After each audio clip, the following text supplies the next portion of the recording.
फिर इसने second, third, fourth, fifth, six, इसने सबसे लास्ट में किया, ठीक है।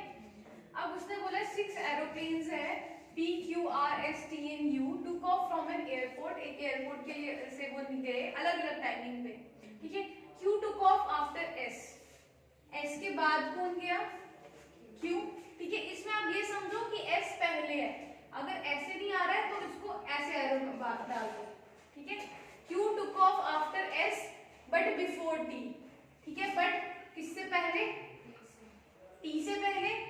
R took off after S, अब R जो है वो क्या है? S के बाद है। अलग क्यों बना रही हूँ? क्योंकि मैं यहाँ कनेक्ट नहीं कर सकती।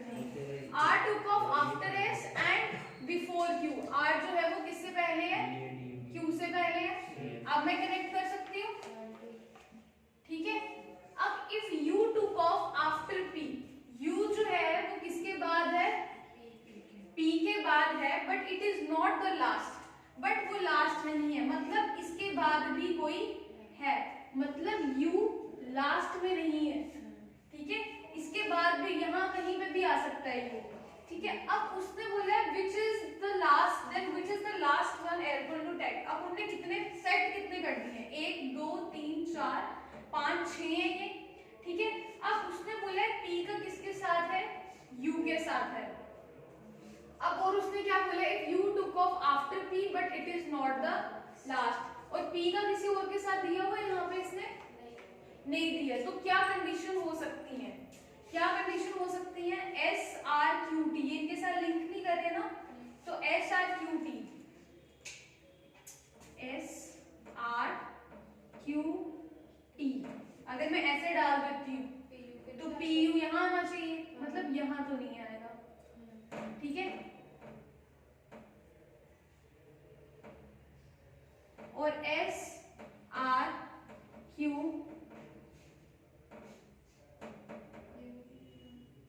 S R Q T यहाँ आ सकता है, B U यहाँ आ सकता है, एक अभी एक ही ऑप्शन बन सकता है, जरूरी नहीं है ये हो, ये इनके बीच में कहीं पे भी आ सकते हैं।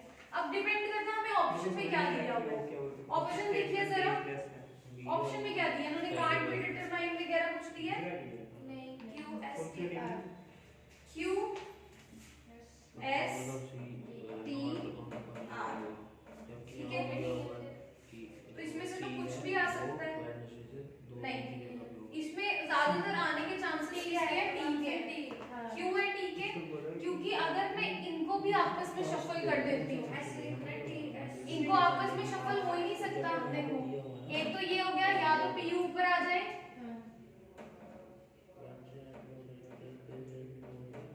अगर मैं PU कहीं बीच में भी डाल देती हूँ, कहीं पे भी बीच में, P यहाँ डाल दिया, U कहीं यहाँ डाल दिया, कहीं पे भी डाल दो, तब भी एंड में कौन आएगा? क्योंकि इसकी सीरीज तो सेम ही रहेगी ना, S R Q T। PU अगर मैं इन दोनों में डाल दूं तब भी सीरीज क्या रहेगी? T। अगर मैं PU यहाँ पे ना डालते, यहाँ इकट्ठी डाल दूं, तब भी बाकियों की सीरीज क्या रहेगी? सेम रहेगी, S R Q T। मतलब हर कोई कहीं पे भी अगर मैं PU डालूं तो मेरे को पता है कि एक पोजीशन, एक ये जो सीरीज है, ये जो पैटर्न है, ये तो सेम रहेगा, और इस पैटर्न में लास्ट वाला तो यही रहेगा, ऊपर वाले चाहे जहां पे भी चेंज हो जाए, ठीक है। ऊपर यहाँ पे P आ जाए, यहाँ P आ जाए, यहाँ P आ जाए, ये चेंज हो सकता है, बट जो हमारा लास्ट वाला है वो हमेशा क्या रहेगा? T रहेगा। ये चीज समझ आए? क्लियर? आगे पीछे कौन सा क्वेश्चन कर रहे हो? मैम 50 पता नहीं कौन सा 48। आहिस्ता आहिस्ता बोलो भाई, आप बताओ अब कौन सा क्वेश्चन करें? मैम 28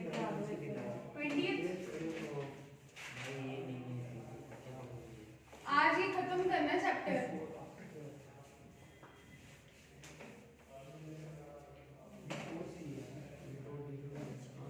क्या है 20th question?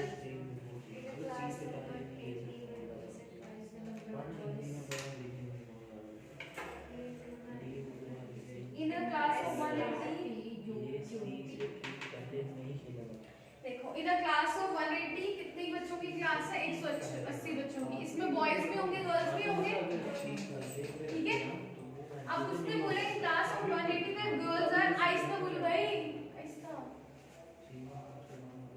In a class of 180 में girls are twice the number of boys. Girls कितनी है? Twice the number of boys. इसमें पुट कर दो 20th क्वेश्चन, 20th क्वेश्चन, ठीक है। अब आपको पता है टोटल बॉयज प्लस गर्ल्स कितने हैं? 180। तो आपको पता है गर्ल्स किसके बराबर है? 2 times of boys. Boys plus girls की जगह मैं लिख सकती हूँ 2 time of boys is equal to 180। Equation बन गई आपकी linear, 2 + 1 3b is equal to 180। 360 is b is equal to 16। मतलब आपके बॉयज कितने हैं? 60 और गर्ल्स कितनी है आपकी? 120। अब आपको टोटल नंबर पता चल गया। अब उसने बोला है रुपेश एक लड़का है, rank 34th from the top. ये रुपेश है, ठीक है, 34th फ्रॉम द टॉप, ये 34th रैंक पे है, ठीक है। और टोटल कितने हैं यहाँ पे? 180 बच्चे। मतलब यहाँ पे कितने बच्चे होंगे? 180 माइनस 34 कितना हो गया? 146, ठीक है ना। 146 बच्चे यहाँ बैठे हैं रुपेश को छोड़ के, ठीक है। If there are 18 girls ahead of Rupesh, और रुपेश से ऊपर कितनी लड़कियां, मतलब ये जो 33 है इनमें से कितनी लड़कियां हैं? 18 लड़कियां हैं, और बाकी क्या है? बॉयज है। मतलब इसके ऊपर 18 लड़कियां बैठी हैं तो बाकी बॉयज बैठे होंगे। तो 33 में से 18 लड़कियां हैं तो बॉयज कितने हुए? 15, ठीक है। बॉयज कितने हुए? 15 लड़के हुए। अब मेरे को एक बात बताओ, ये जो 156 है, ठीक है, इसके ऊपर बॉयज 115 है और ये 16 है बॉयज है। ये 16th बॉय हुआ ना, 15 लड़के यहाँ बैठे हैं, एक एक खुद 16वां लड़का हुआ। तो अगर 16 लड़के ऊपर है तो नीचे कितने बॉयज होंगे? टोटल 60 बॉयज हैं, 60 में से 16 आपने फिट कर दिए ऊपर, तो नीचे कितने होंगे? यहाँ पे 44 बॉयज। मतलब यहाँ पे 44 क्या है? इनमें से बॉयज है और रिमेनिंग कितनी है आपकी? गर्ल्स है। 146 में 44 बॉयज है, रिमेनिंग कितने हैं आपके? 102 लड़कियां, ठीक है। क्वेश्चन में क्या पूछ रहा है उसने? How many boys are after him, तो उसके बाद कितने बॉयज हैं रैंक में? 44। अगर पूछा होता हाउ मेनी गर्ल्स, 100। क्लियर? इस क्वेश्चन में कोई डाउट है तो बताओ, मैं समझाती हूँ फिर से। पक्का? क्वेश्चन सॉल्व करोगे तभी डाउट्स आएंगे ना। तुम्हें आज पीडीएफ सॉल्व करनी है, हो जाएगी? हाँ, कोशिश करनी नहीं है, कंफर्म करना है, क्योंकि फिर नया चैप्टर स्टार्ट करना है, ठीक है।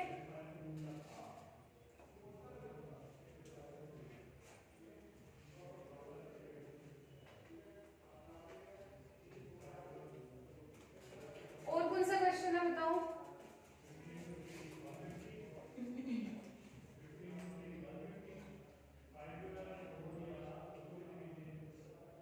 ये 57 to 58 क्वेश्चन जो है ये ट्राई किया आपने? कौन से? 57 to 58।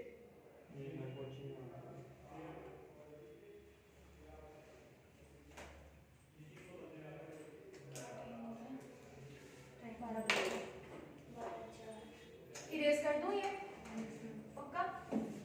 आज के टॉपिक में किसी को कोई डाउट? और आज प्लीज पीडीएफ सॉल्व कर दीजिए।